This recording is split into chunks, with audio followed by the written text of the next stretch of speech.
ሰበር መረጃዎች መውጣታቸውን ቀጥለዋል። ኢራን ወደ እስራኤል በርካታ ቁጥር ያላቸው ሚሳኤሎችን አስወንጭፋለች።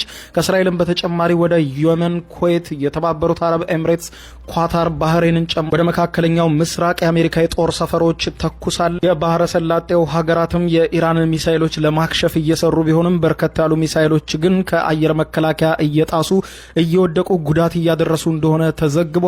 ኢራን የመጨረሻው የቁርጥ ቀን መድረሱ የምትሰስተው መሳሪያ እንደሌለና ሁሉም አይነት ጥቃት በሁሉም አቅሟ እየፈጸመች እንደሆነ መግለጫ ሰጥታለች። የኢራኑ መንፈሳዊ መሪ አያቶላ አሊ ካሚኒና የመሱድ ፔዚሽኪያን የፕሬዝዳንቱ መኖሪያ ቤትና ቢሮአቸውም በእስራኤልና አሜሪካ የአየር ድብደባ ክፉኛ እንደወደመ ተነግሯል። ይህንን ተከትሎም የአያቶላ አሊ ካሚኒ ደህንነትን በተመለከተ ከኢራን መግለጫ ተሰጥቷል። እነዚህና ሌሎችንም መካከለኛው ምስራቅን የተመለከቱ አዳዲስ ሰበር መረጃዎች አሉ። አብረን እንከታተለው።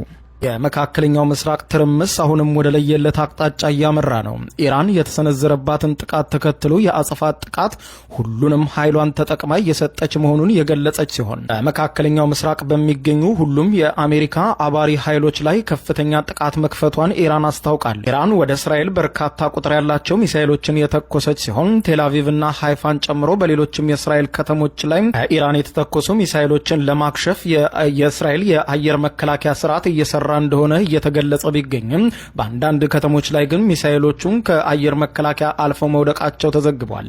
በሌላ በኩል ኢራን የአሜሪካ ባህር ኃይል የጦር ሰፈር የመቆጣጠሪያ ራዳርን በባህሬን ውስጥ በኢራን ሻሂድ 136 ድሮኖች መታ ማውደሟም ተዘግቧል። በቀጠናው የአሜሪካ አጋር የሆነችው ሌላኛው የግጭቱ ገፈት ቀማሽ ዩናይትድ አረብ ኤምሬት ስትሆን ዩናይትድ አረብ ኤምሬት ጠዋት ከተተኮሱባት ሚሳኤሎች በተጨማሪ አመሻሹ ላይ አዲስ ጥቃቶች ከኢራን የተቃጣባት ሲሆን ይህንንም ጥቃት ማክሸፍ መቻሏን የተባበሩት አረብ ኤምሬትስ አስታውቃለች። ኢራን በአንድ ቀን ብቻ በሳውዲ አረቢያ፣ በተባበሩት አረብ ኤምሬትስ፣ በኩዌት፣ በጆርዳን፣ በባህሬንና በኳታር ላይ በአንድ ጊዜ ከባድ ጥቃት በመሰንዘር የመጀመሪያዋ ሀገር ሆናለች ነው የተባለው። ኢራንም በእስራኤልና በአሜሪካ የጦር አውሮፕላኖች አሁንም በቴህራንና በሌሎችም ከተሞቿ ላይ ከፍተኛ ድብደባ እየተፈጸመባት ሲሆን አሜሪካና እስራኤል በኢራን ላይ የከፈቱት ጥቃት ጋር በተያያዘ በደቡባዊቷ ኢራን ግዛት ሆርዝ ሞርጋን ውስጥ በምትገኘው ሚናብ በተባለው ከተማ በሚገኝ ትምህርት ቤት ላይ ተፈጽሟል በተባለ ጥቃት በርካታ ህጻናት ተማሪዎች ተገድለዋል የሚል ሪፖርት ወጥቷል። የኢራን መንግስት የዜና ወኪል የሆነው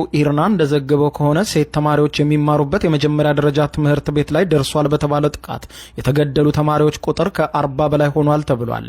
የኢራን ሜሄር የተባለው የዜና ወኪልን ጠቅሶ ቢቢሲ እንደዘገበው ደግሞ በዋና ከተማዋ ምስራቃዊ ክፍል ውስጥ በሚገኝ ትምህርት ቤት ላይ በተፈጸመ ሌላ ጥቃት ተማሪዎች መገደል